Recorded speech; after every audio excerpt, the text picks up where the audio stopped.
യേശുവേ സ്വസ്ത്രം, യേശുവേ നന്ദി. എൻ്റെ പേര് ജോയ്സ്. ഞാൻ കൊല്ലം നീണ്ടകരയിൽ നിന്ന് വരുന്നു. ഞാൻ മാർച്ച് മാസത്തിൽ ഫസ്റ്റ് ധ്യാനം കൂടിയായിരുന്നു. അന്നേരം ഞാൻ ഇസ്രയേലിൽ പോകാനായിട്ട് കൊടുത്തിട്ട് 1.25 വർഷമായി. അന്നേരം ഒന്നും നടന്നില്ലായിരുന്നു. വിസിറ്റിങ്ങിൽ പോകാനായിരുന്നു ഞാൻ കൊടുത്തത്. അങ്ങനെ ഭയങ്കര മനപ്രയാസത്തിലാണ് ഞാൻ ഇവിടെ വരുന്നത്. അത് കഴിഞ്ഞ് ഇവിടെ വന്ന് ഞാൻ ജിൻസ് ബ്രദറിനോട് പറഞ്ഞായിരുന്നു, അങ്ങനെ പ്രാർത്ഥിച്ചായിരുന്നു. അത് കഴിഞ്ഞ് ഇപ്പൊ കഴിഞ്ഞ മാസം പകുതിയൊക്കെ ആയപ്പോഴത്തേനും എനിക്ക് ഇന്റർവ്യൂ ഇല്ലാതെ ലീഗലായിട്ട് പോകാനായിട്ട് ഉള്ള ഒരു ചാൻസ് വന്നു. അപ്പം അതിന്റെ മെഡിക്കൽ എല്ലാം കഴിഞ്ഞ് നിൽക്കുകയാണ്. അപ്പൊ ഇടയ്ക്ക് വെച്ച് ജിൻസ് ബ്രദർ വിളിച്ചിട്ടുണ്ടായിരുന്നു. എന്നോട് പറഞ്ഞ്, ജോയ്സെ ഈശോ 3 ദിവസം കൊണ്ട് പറയുന്നു ജോയ്സിനെ വിളിക്കുന്നു. അങ്ങനെ ജിൻസ് ബ്രദർ എന്നെ വിളിച്ചു. ആ വിളിക്കുന്ന സമയത്ത് ഞാൻ വല്ലാത്തൊരു മാനസിക അവസ്ഥയിലായിരുന്നു. കാരണം പോകാനായിട്ടുള്ള പൈസയുടെ വിഷമങ്ങൾ, അങ്ങനെ ഒത്തിരി വിഷമങ്ങൾ ഉണ്ടായിരുന്നു.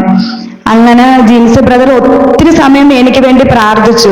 അപ്പൊ എന്റെ പ്രാർത്ഥന കേട്ട് അമ്മ ഓടി വന്ന് അമ്മ പറഞ്ഞു, മോളെ വെളിയിലെല്ലാം കേൾക്കാമായിരുന്നു നിന്റെ സൗണ്ട്. ഞാൻ പേടിച്ചു പോയി, എന്താണ് എന്നറിയാനാ ഞാൻ വന്നത്. അന്നേരം ഞാൻ കണ്ണ് തുറന്ന് നോക്കുമ്പോ അമ്മ ബാക്കിൽ നിന്ന് പ്രാർത്ഥന കേട്ടോണ്ടിരിക്കുകയായിരുന്നു. ഞാൻ വേറൊരു ലോകത്തായിരുന്നു. എനിക്ക് അറിയത്തില്ല, ഞാൻ സോഫയിൽ ഇരുന്ന് പക്ഷെ കണ്ണു പൂട്ടി ജിൻസ് ബ്രദർ സ്തുതിക്കാൻ പറഞ്ഞ് ഞാൻ സ്തുതിച്ച്. വേറൊന്നും കുറച്ച് സമയത്ത് എനിക്ക് ഓർമ്മയില്ലായിരുന്നു. പിന്നെ അത് കഴിഞ്ഞ് 3-4 ദിവസം കഴിഞ്ഞ് പിന്നെയും ബ്രദർ എന്നെ വിളിച്ചിട്ട് പറഞ്ഞു, ജോയ്സിന് ഇനി ഒരു ധ്യാനം ഇതുപോലെ കൂടാൻ അടുത്തൊന്നും പറ്റുമെന്ന് തോന്നുന്നില്ല. ഈ പ്രാവശ്യം ധ്യാനത്തിന് വരുമ്പോ എന്തോരം അനുഗ്രഹം വേടിക്കാവോ അത് വേടിച്ചിട്ട് വേണം പോകാനെന്ന്. ഞാൻ വരുന്നതിന് 2-3 ദിവസത്തിന് മുന്നേ സാറ് വിളിച്ചിട്ട് പറഞ്ഞു, 15-ാം തീയതി എനിക്ക് വിസ വരുമെന്ന്. ഞാൻ ഈശോയ്ക്ക് ഒത്തിരി നന്ദി പറയുന്നു. അതുപോലെ തന്നെ ഞാൻ ഒരുപാട് സ്ഥലത്ത് ധ്യാനത്തിനൊക്കെ പോയിട്ടുള്ളതാണ്.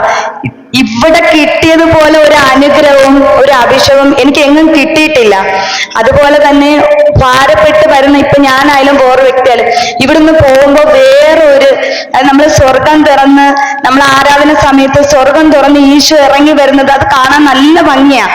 ഞാൻ ആരാധന സമയത്ത് നീല സാരി ഉടുത്ത ഒരു മാതാവിനെ കണ്ട്, മാതാവിനെ കാണാൻ ഭയങ്കര സുന്ദരി, ഉണ്ണീശോ കയ്യിലുണ്ട്. ഞാൻ അതുപോലൊരു മാതാവിനെ ഇതുവരെ ഞാൻ എങ്ങും കണ്ടിട്ടില്ല. ഇവിടെ വരാൻ സാധിച്ചതിനും ഇങ്ങനൊരു അവസരം എനിക്ക് ഈശോ ഒരുക്കി തന്നതിനും ഞാൻ ഈശോയ്ക്കും പരിശുദ്ധ അമ്മ മാതാവിനും ഞാൻ കോടാനുകോടി ഞാൻ നന്ദി പറയുന്നു. നമ്മളെ കൊടുത്ത എല്ലാ അനുഗ്രഹങ്ങൾക്കും ജോയ്സി നന്ദി പറഞ്ഞ് കരങ്ങടിച്ച്.